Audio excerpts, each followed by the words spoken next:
नमस्ते सबैलाई। आजको ब्लगमा म बर्मिङहमको एकदम ब्युटिफुल र पपुलर वाटरफ्रन्ट एरिया ब्रिन्डली प्लेस र ग्यास स्ट्रिट बेसिन एक्सप्लोर गर्न जाँदैछु।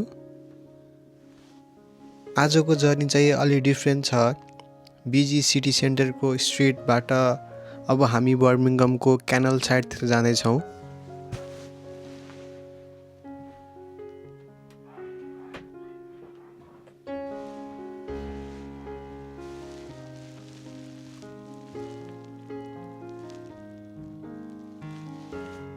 देख्न सक्नुहुन्छ यो ब्रिज, यहाँ तपाईले धेरै लक्सहरू देख्न सक्नुहुन्छ। कपलहरूले आफ्नो मेमोरीको सिम्बोलको रूपमा यहाँ लक गर्ने गर्छन्। यस्तो लाग्छ कि यो लक मात्र नभएर मान्छेहरूको आफ्नै स्टोरी यहाँ फिल हुन्छ।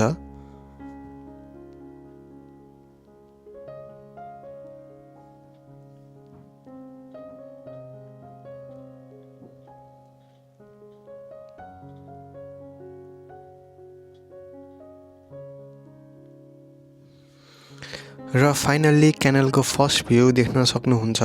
यहाँ पुग्ने बित्तिकै सिटीको एटमोस्फियर नै चेन्ज भएको जस्तो फिल हुन्छ।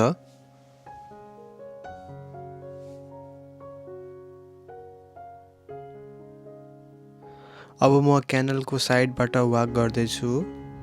यहाँ हिँडेको बेलामा सिटीको नोइज भन्दा पनि पानीको साउन्ड, मान्छेहरूको कन्भर्सेसन र बोटहरूको मुभमेन्टले एकदम रिल्याक्स फिल हुन्छ।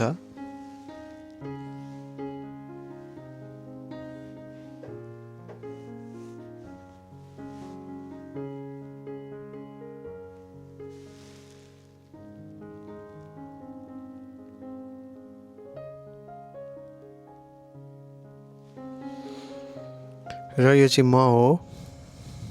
यस्तो भ्यू हेर्न पाउँदा खुसी हुँदै बसिरहेको छु।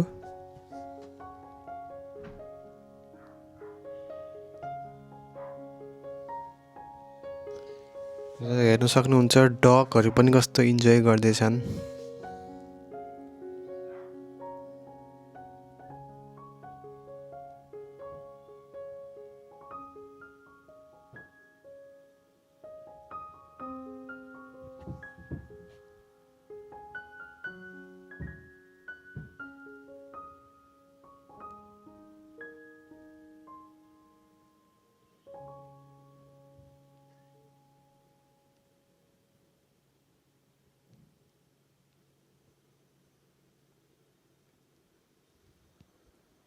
यहाँ मान्छेहरू वाक गरिरहेको, कोही बोट इन्जोय गर्दै, कोही कफी पिउँदै अनि कोही आफ्नै दुनियाँमा रमाउँदैछन्।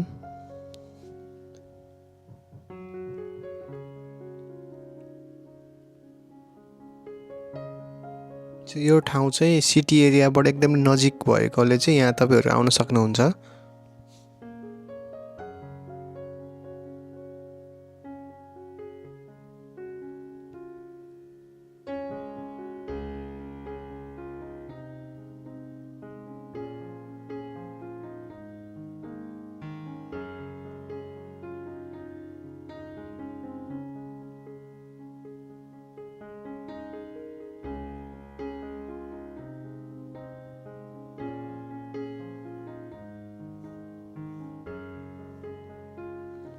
सो आजको वाकबाट चाहिँ मलाई एउटा कुरा रियलाइज भयो, बर्मिङहम भनेको ठुलो बिल्डिङ र बिजी स्ट्रिट मात्र नभएर यहाँ हिस्टोरी पनि छ, नेचर पनि छ, क्यानल पनि छन् र मान्छेहरू रिल्याक्स गर्ने यस्तो ब्युटिफुल प्लेस पनि छ।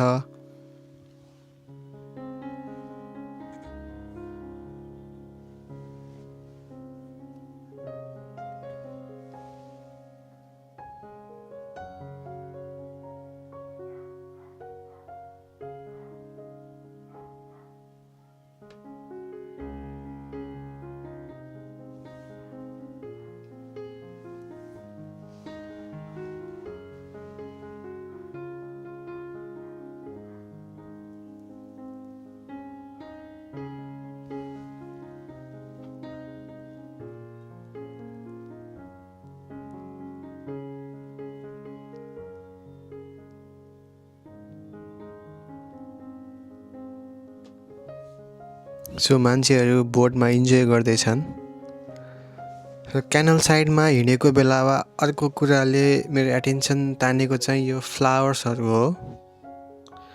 वाटरफल, कलरफुल फ्लावर्स र ओल्ड बिल्डिङ र मोडर्न आर्किटेक्चर सबै कुरा एकै फ्रेममा आउँदा भिडियो क्याप्चर गर्न एकदम रमाइलो लाग्छ। सो अर्को ब्लगमा फेरि बर्मिङहामको अर्को नयाँ ठाउँ एक्सप्लोर गर्नेछौँ। Until then take care and see you in the next blog. Thank you.